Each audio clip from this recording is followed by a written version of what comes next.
to the Ultimate Love Life Makeover Dating Mastery for Women. I'm Cami Elen, your host, and I'm so happy that you're here.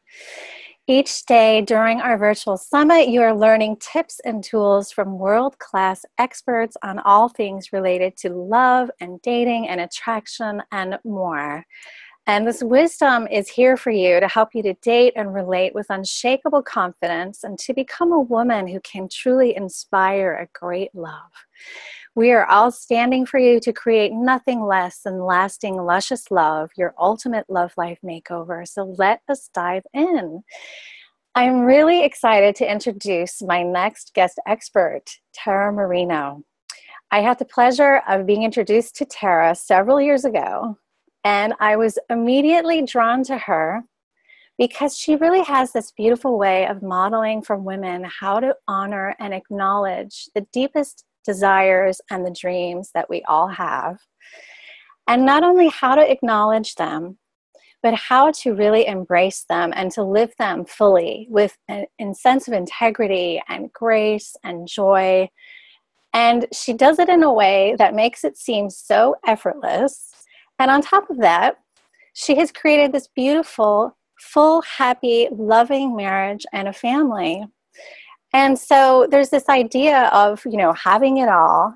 And when I think of that concept, I think of no one else doing it better than Tara Marino. So in creating a summit about dating mastery for women, I really wanted her to be a part of it so she could bring her wisdom to this conversation. So I'm excited to bring her on. But before I do, I want to tell you a little bit more about Tara. She has lived a pretty full life already at the age of 42. She's built a 7-figure coaching business, Elegant Femme, all based on the Femme types, which is a system that helps real women to live, create, and experience their beautiful life. And she did this with no prior entrepreneurial experience. She lived in France for 7 years with her family and is currently building a custom beach house with her husband of 16 years in the States. She created a fashion line, Tara Paris, and she had 2 fashion shows in Paris that received glowing reviews from the fashion press. Remarkably, she did all of this after she tragically lost her firstborn son in her arms.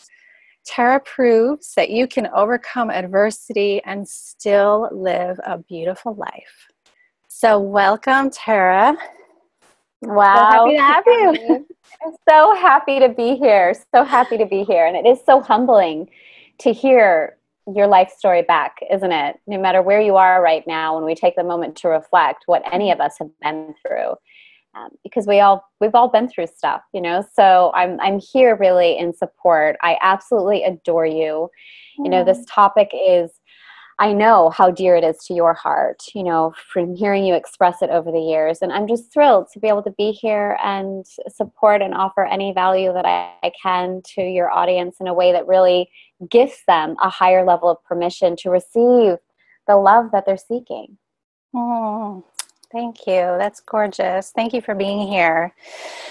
Well, I know that you have some ideas about this idea I mentioned earlier about that concept of, having it all. And a lot of women today I talk to feel like, well, I can either have this flourishing career or I can have this flourishing business, but I don't know how to have both. What do you think about this? How is it possible? What are your thoughts behind this? How have you done it? I know you have a lot to say. Well, it's always interesting, too, when you think about how have I done this? As we were speaking a little bit about before we got started here, I do think that there are, and again, I'm just going to share my own deep feeling. People might not necessarily agree. I think I might be a little bit controversial on this subject because I think that there's a little bit of a gap inside of the conversation. I think we've swung a little bit to extremes, and I think it was necessary, to come forward with kind of the feminist movement and that desire we all had as women to experience ourselves as that we could create money and that we could be in the workforce and we could, do it on our own. And we just really, not just us, but generations before us, this deep, deep feeling of wanting to know our independence and wanting to know ourselves as as not dependent, as not codependent, really that we could do it and enact our own power. And I think that's been a beautiful thing. And I think the pendulum's gone a bit too far. I think that what's gone on a bit is some sort of misidentification or misbelief that a woman requires to prove herself in a certain way before she can enter into relationship. That somehow she must, create this level of independence and positioning and kind of have all her stuff, that's not the word I want to use, stuff together before she can open herself up to that loving relationship. And I think in a way, perhaps there's this underlying vein that a woman needs to somehow create this incredible resume of, who she is and what she's done and what she's already accomplished in her life in order to even be viable for relationship. And I think that that's sad. And I think that that's missing the mark. I'm not saying that, we don't need to have some things figured out inside of ourselves, ultimately, if we're moving into a relationship. But I think we've taken it too far. I think that for myself, I see so many of my clients that are, longing, Cami, longing for partnership in a way that, I can feel their ache. I can feel that they just feel like, well, I've got this in my life already. I've got this in my life. I've done this. I've done this. I've done this. And they're having the awareness that they've somehow either put this off and now they're ready, or they've desired it their whole entire life and just haven't given themselves the permission to enter into it before feeling like they were perfect. And so if I look at, what, my husband and I have, and yes, as you shared, we've been through tragedy. Everyone, though, has their own tragedy, whether it happens in relationship or before relationship. Everybody has that deep experience of life. When I first met Dave, we met in a bar. This was not like we met at church in Bible study, speaking about soul consciousness, and I think that I didn't know that story. You're like, wait a minute. I think this is important to share, though, because I think people look at our relationship now and they're like, oh, they talk about living themselves fully, they have this business together now and they have breakfast conversations about soul. And yes, we do now. But when we met, over 17 years ago, that was not the case. We met in a bar. All these guys were trying to buy me a drink. He came up to me and I was like, oh, here we go. Right? I'm getting ready to tell him, no, don't buy me a drink. And instead he said, I'll get my drink before you get yours. And I was like, what? Competition? Okay, game on. That's how it all started. And the reason I share that is because it was very unorthodox. Yeah. If I would have told you, I grew up I was the goody two shoes in my house, straight A's, honors list, dean's list in college, blah, blah, blah. I never thought I would meet my future husband at a bar. How mortifying, right? This was not my ideal scene. This is where I think women are really getting stuck. I think women are getting so caught up in the plan and so caught up in the ideals and so caught up in the ideal scene that if it's going to work, this means this has to be in order. This has to be in order. He has to already be on the spiritual path. And again, I'm not saying none of that is important, but I think it's limiting. I think it's really limiting spirit actually coming in and bringing you the relationship that is going to be conducive to your highest growth. Dave and I met in that bar. We were long distance for a year. We lost our first son. We were going to get married, but then we were pregnant first. So we got married to the Justice of the Peace. Then Mason died. Then we never had a full wedding. This was not how I would have written it out. And if I had been so caught in the ideals of, he needs to look like this, and he needs to be 6'3", and he needs to have green eyes, and he needs to, no way. So what I'd like to share, and what feels, again, like a part of the conversation that's missing, is I feel that women might have the idea of opening up to magic and spirit's assistance, but I don't think they're actually really doing it. I think to some extent they've actually limited spirit's assistance. And because they're so caught up in the vision of how they would like this package to show up, they are missing the opportunity of falling in love. Oh God, thank you so much for sharing. I didn't know that part of your story.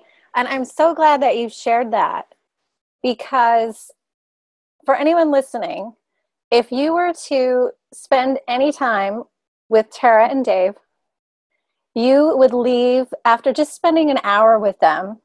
You would leave feeling like, oh my God, that is the kind of relationship I want. I want what they have. That's so amazing.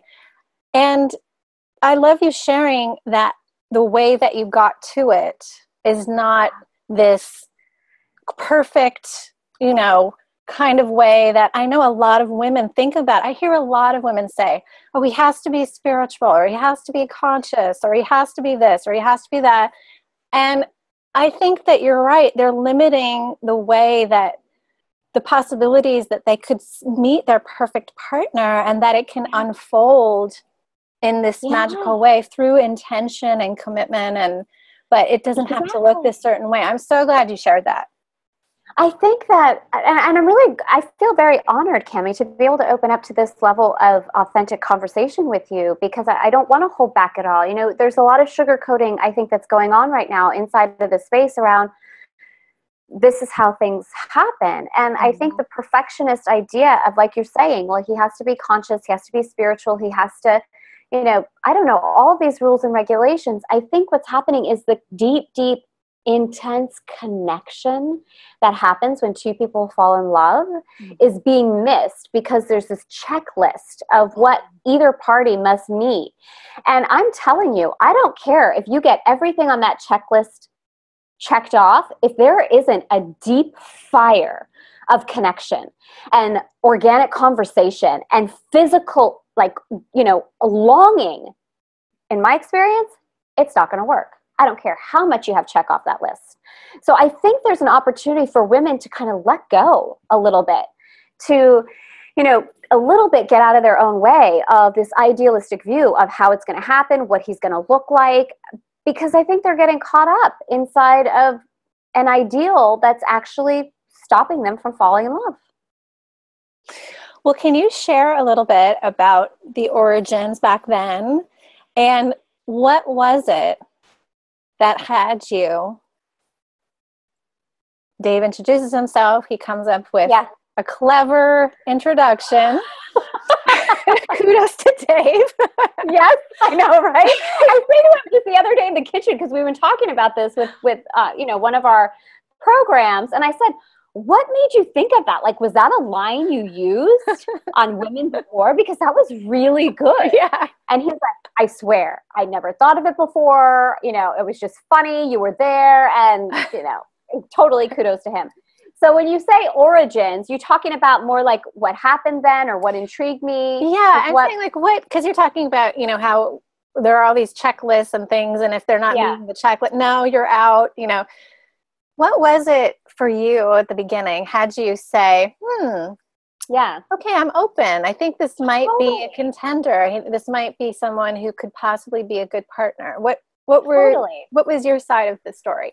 Well, I'll share with you a little bit where I was coming from, because I actually had been, and a lot of people know it now, and actually my kids just found this out, which, again, talk about unorthodox. Life unfolds perfectly. I was actually married for 7 months before I met Dave, and I had the perfect checklist. I met him in college. He was 5 years older than me. He was already making $18,000 a month. Perfect checklist. He had the job. He then got a house, and, we had the big wedding. Everything was, the connection was not there. I tried to make it there because I thought I was looking for safety. I thought that, and I also thought that safety looked a certain way. I had been hurt before inside a relationship, just like any of us. The love of my life, which still I could kick his butt, and I still love him in many ways. He's good friends with my family, but that first real love where you open yourself up to such an extent, and then you get hurt, where you're just like, no, thank you, not interested. So I went with that energy, and then found someone that I felt really safe with.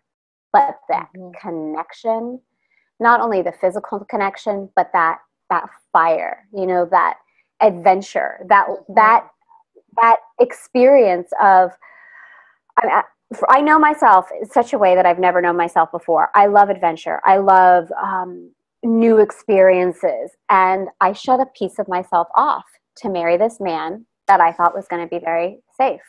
And I knew it, but I couldn't admit it to myself. I had the dress, the house was waiting, I had this perfect scenario. So I went with it. So where I was when I met Dave was shortly coming out of that. And I was not interested in anything. I thought I did it and I got really hurt when I was really in love. I wasn't really in love and I did it and that sucked because I felt not alive inside of it at all. So forget it. Maybe relationship just isn't for me. I'm okay, whatever. I'm not going to do this again. I'm not going to do it that way. So that's the space I was in. When I went out to this club, I went to Paris. It's just this little shop in Scottsdale, and I got my strappy heels, and I just wanted to have fun. You know, I wasn't looking for anything. I just wanted actually every guy to leave me alone. I wanted to go have fun. And so the first thing was the competition. I'm very competitive. Very competitive. So when Dave came to me and said, I'll get your drink before mine, I was intrigued. I thought, he's different. He's like not trying to do it the same way as everybody else is. So first it was curiosity and competition. It was fun. Yeah. It was fun. Like I didn't need to know what he did for a living. I didn't have his resume. We were freaking in a bar, you know? Right. I mean, whatever. It was so loud I could barely even hear him. I thought he was really hot. I really did. I thought he was so cute. He has like this boyish kind of charm. You know, there was just something inside of that kind of. He was Italian, which I love Italians, and I swore I would stay away from them after my first love. But if I was honest with myself, I just love Italian men. So it was like primal stuff. Yeah. You know, I wasn't in like, you know, this esoteric, like, oh my God, I wonder if he's going to be the one and, you know, will our ideals meet? No, I was like, he's hot. This competition thing is cool. And then we talked all night and conversation for me. There was a connection. Huge. Yeah. So that was where it was. And I didn't know if it was going to go anywhere. But you know what? I took a risk and I trusted myself because I stayed out with him all night. Nothing physical happened at all. We talked, but I was out with him all night. And that's not my normal MO at all. At all. But I felt like I knew him. I felt like there was more. And I was just curious about the more. So that's how everything started. And I lived in California and he lived in Arizona. So like, this is funny too. Nobody really knows this, but we went our separate ways the next day. I flew back to California and he had slipped his business card in my bag. And it was like 3 weeks later that I couldn't stop thinking about him. And I called him. I called him actually at work. And I didn't even know that I had pressed like to his not personal extension. So I'm like over the loudspeaker, like, Tara is looking for Dave Marino. He was like, what? You know, so there was nothing conventional about anything for us at all. Okay, wait for the man to call you first. He's pursuing you. No. Yeah, that's what I mean. There was nothing. I don't know. I just liked him, you know? My goodness, gasp, you know, like it was just like. But the thing I like about what you were sharing is how you were saying that I went out that night. I was not looking for something. I was in a space.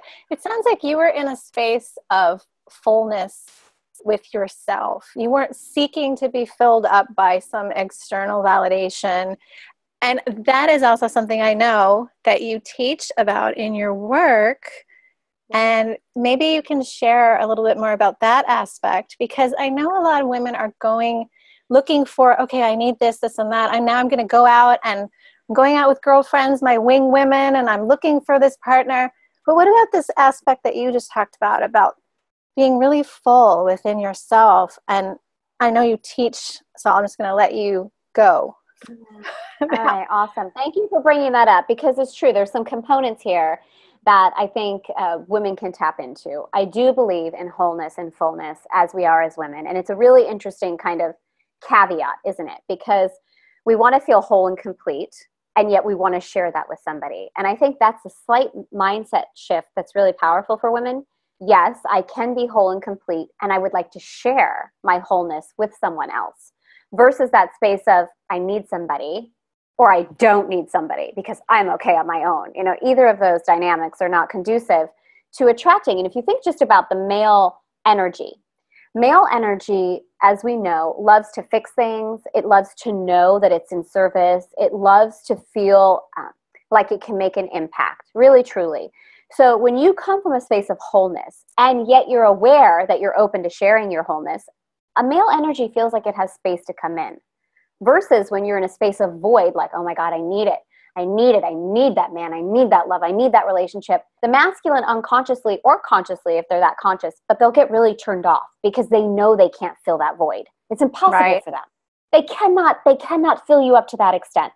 So over the years, after been through this journey on my own and really seeing those aspects of my life that served me, after I did lose our first son, Mason, and looking at that deeper level of healing so that I could come from that space of wholeness again that you're speaking about, I uncovered the three aspects of us as women, which we call the femtypes. And so whether you are, at a loss inside of your identity, whether you have lost somebody that you love, whether you've lost a dream or a job or whatever it is that you feel has brought you out of that state of wholeness, the femtypes really gift you that opportunity to remember the truth. The truth being you already are whole, right? But the femtypes give you that access. So we have the indie, which I know you know very well. The indie is the femtype associated with self-confidence, with self-worth, that opportunity for you to remember who you really are and gives you the confidence to be who you are in any given situation. So whether you're out at a club or you're out for dinner or you're at, your friend's house or you're at work, that you're allowing yourself to be the truth of who you are. And that's the indie. And that's a foundational component for any of us.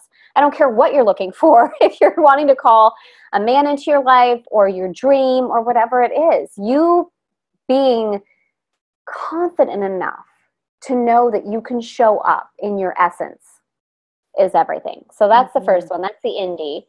The second femtype is the Frenchie. And this is the one, yes, you require the Frenchie for this attractor field inside of your longing for a relationship. And the Frenchie has to do with enjoying.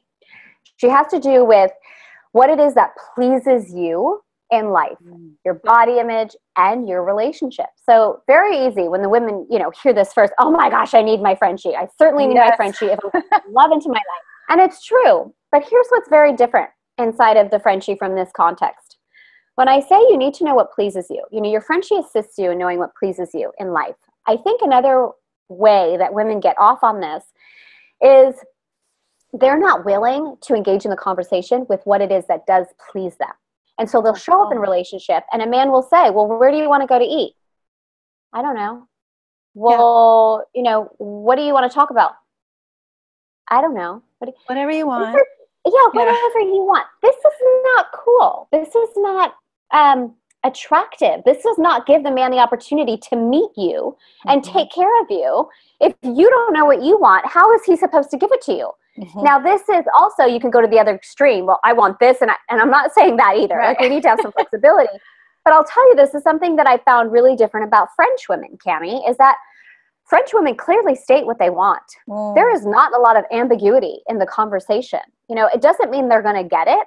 And, they don't need to be overly attached to it, but they've explored what it is they want. This is highly attractive for a man. Highly attractive. A woman who knows what she wants and that is willing to allow you to participate in her receiving that, huge, huge.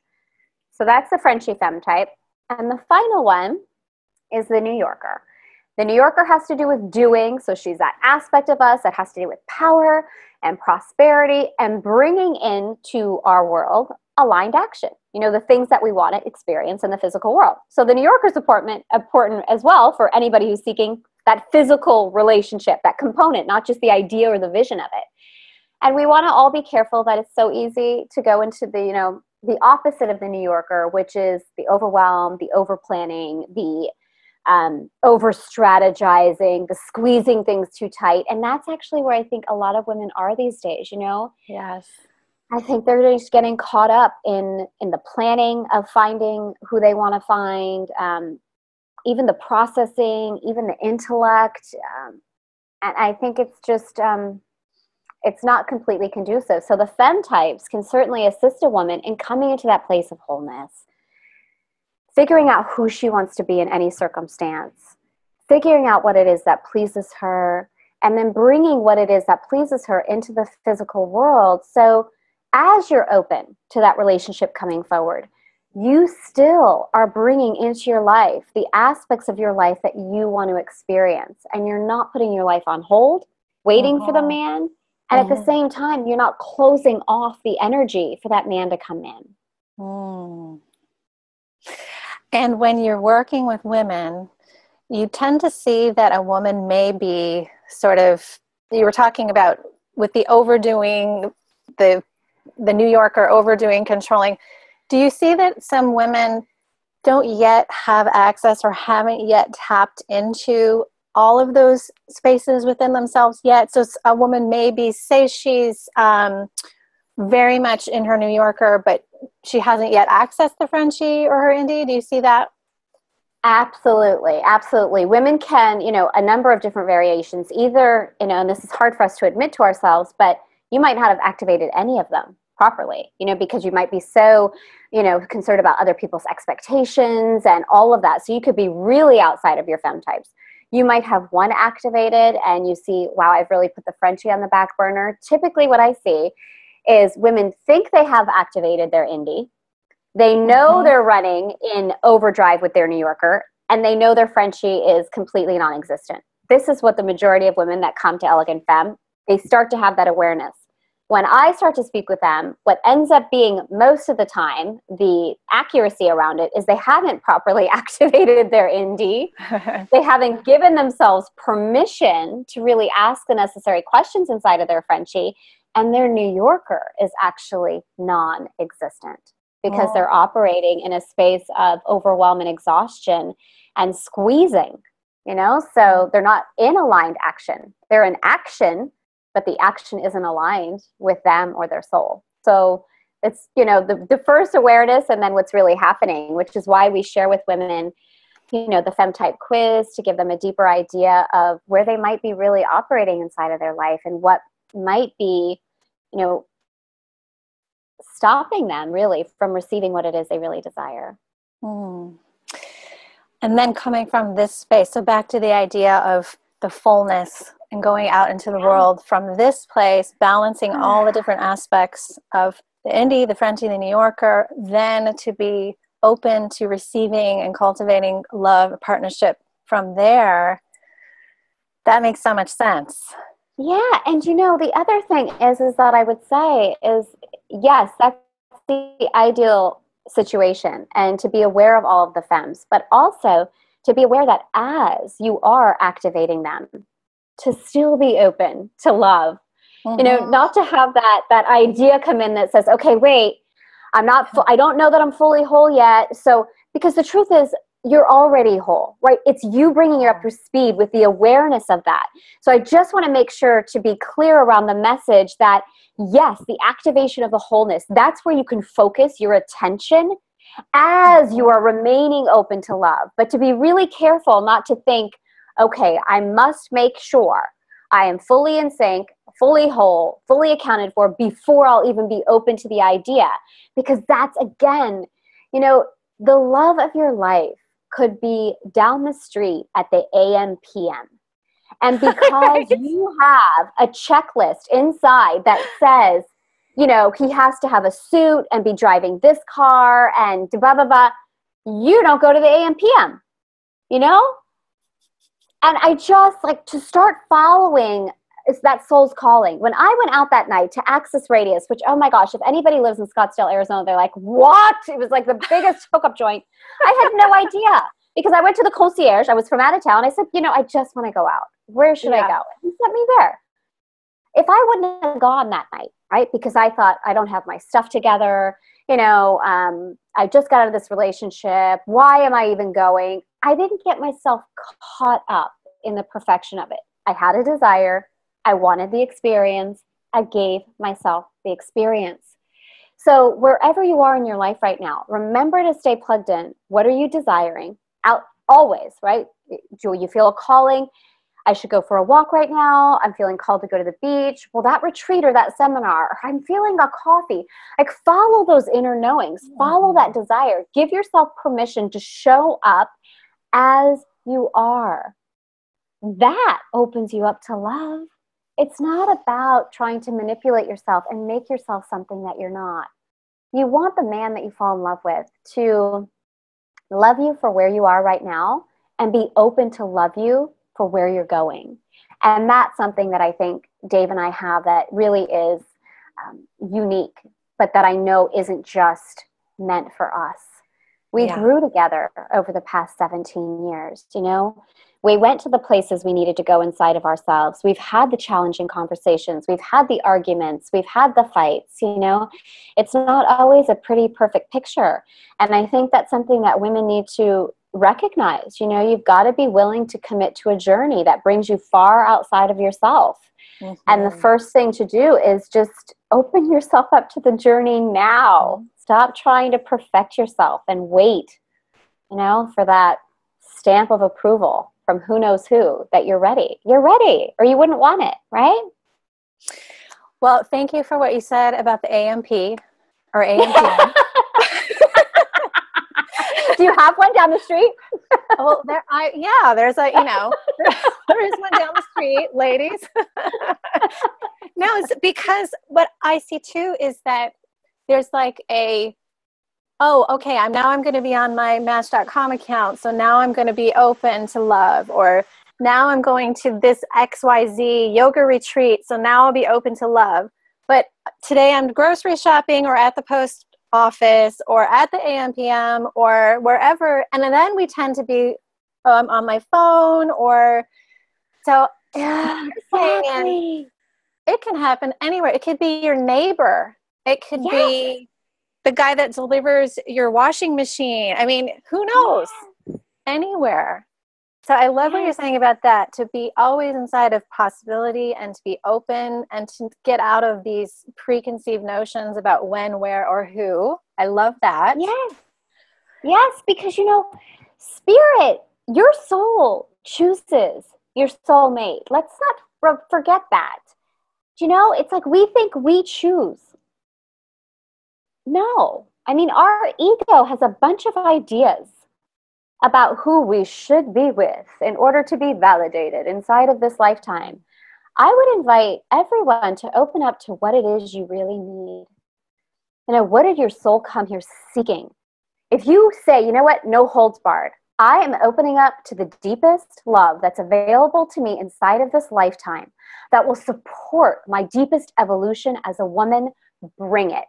If you come forward with that space, oh my gosh, I think that's a game changer. And I would love you to share a little bit about what you were just talking about before, about how you and Dave, from the beginning, it's been a learning and growing process all along the way. It wasn't like, oh, all of a sudden, now we have the perfect relationship, everything's perfect, our life is perfect. You created and cultivated it together all along the way, with riding the waves and the bumps. And what can you share with women about that? Because I know a lot of women I talk to, they'll meet someone and they have those ideas. You know, they'll meet someone and be like, I don't know. I mean, it seems so great, but there's this problem and there's this thing and this isn't perfect. I don't know. So what can you say about that from your own experience? Yeah, I love this question, Cami, because again, and so much gratitude to my first marriage, honestly, because I learned so much. I left that relationship and I thought, oh my God, it is all him. He is a total train wreck. You know, the way he treated me was wrong and it was so emotional, blah, blah, blah, blah, blah. And then I got into a relationship with Dave and I was like, wait a minute. Like, why are these issues coming up again? This is interesting. Wait a minute, common denominator, that's me, right? So I really, first thing that Dave and I recognized, and the first thing that I recognized deeply within myself, was that I had to take responsibility for how I was showing up.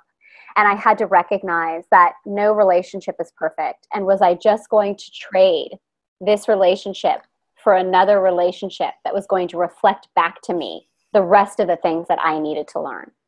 So I made a commitment.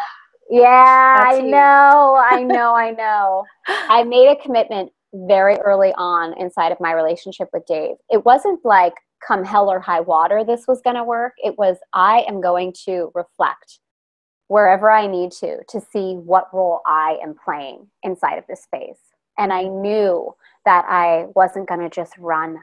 I knew that there was inside of every relationship, there's, to me, and both Dave and I really, this is a common agreement that we have. We feel that relationship is one of the most powerful, that and business are the two most powerful things that you can engage in for self-growth and evolution. I mean, we both really believe that. Now, I'm not saying that you just stay no matter what. You know, I want to be careful. I mean, there are the circumstances. I required to leave my first relationship. It was not in service of my growth and evolution as a woman. I needed to leave. But I wanted to make sure that inside of what I have with Dave, that I didn't just run, that I didn't pick apart these tiny things or even the big things that I thought needed to be fixed, that we were both committed. So, you know, what we teach inside of our Live We Fully, in fact, we've over the years been able to determine what it is we have, what we do focus on. So that would be the number one, taking responsibility for how you're showing up inside the relationship and really being able to have that deep reflection. I'm not saying to come from the space of, oh, everything's my fault, but I'm saying to come from a real mature conversation inside of yourself of, what's here that's shown up for me before? You know, not just to throw everything out.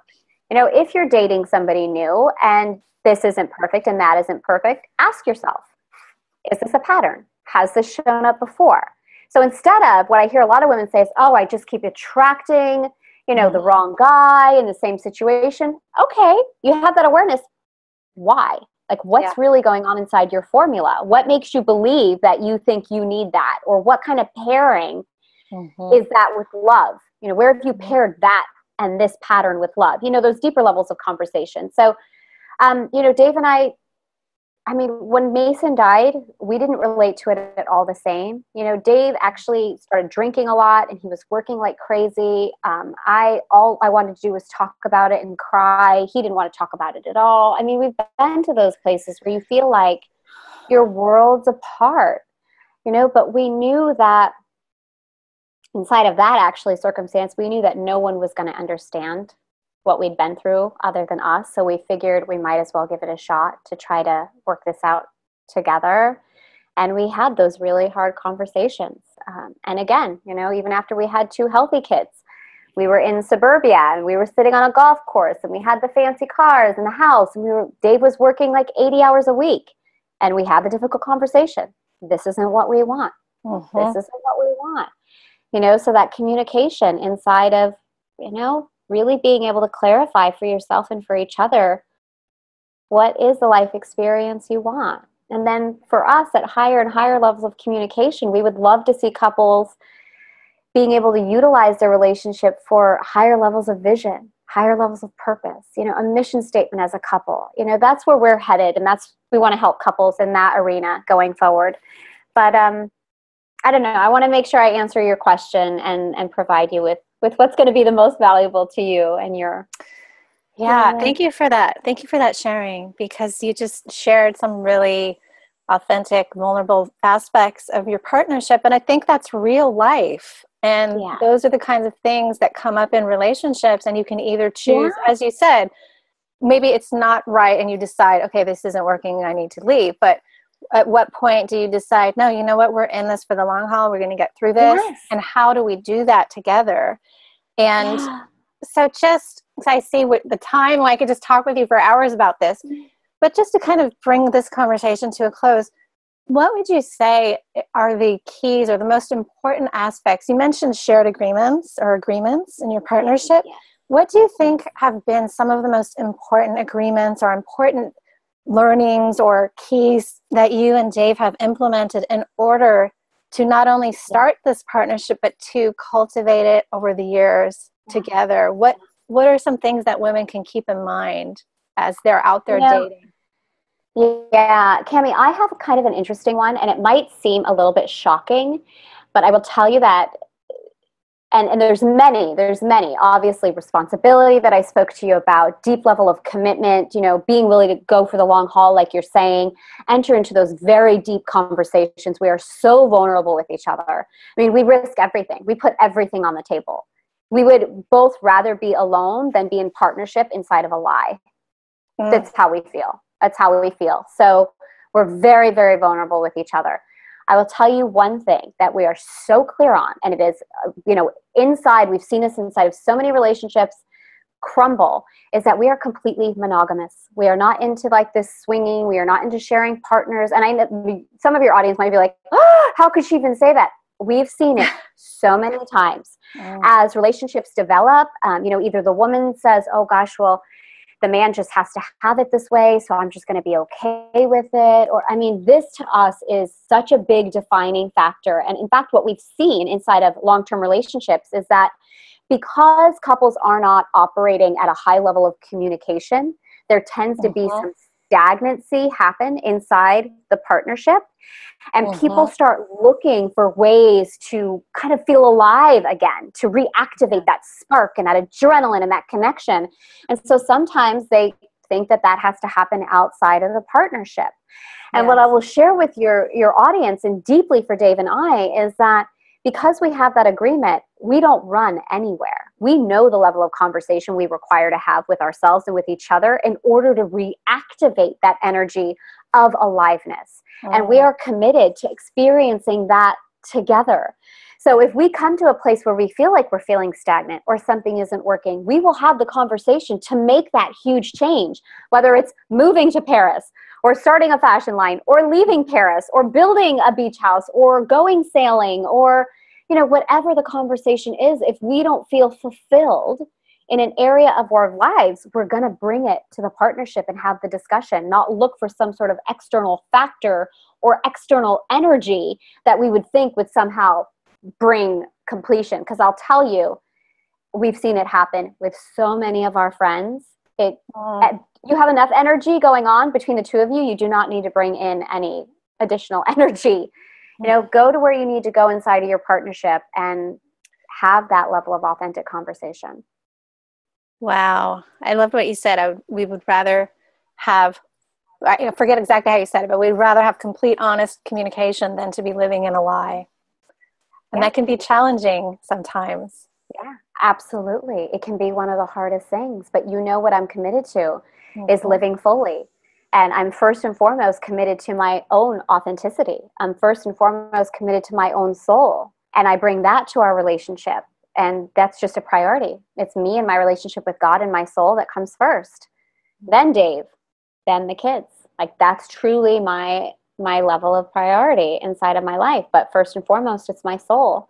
So I will not compromise that under any circumstance. I just won't. Life's too short.